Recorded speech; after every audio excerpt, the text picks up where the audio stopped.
You know, if you have nice pans, the number one problem is actually scratching up your pans with your current utensils.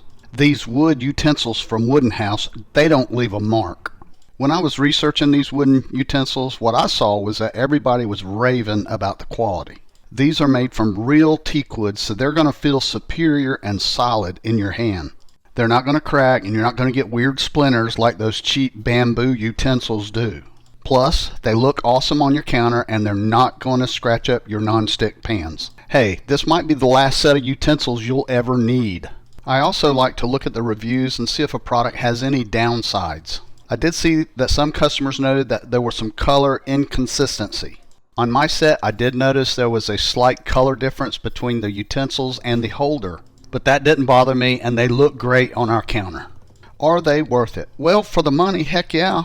They look awesome, and your pans are going to be safe. They're not going to get scratched. You bought those expensive pans, now take the second step in protecting them.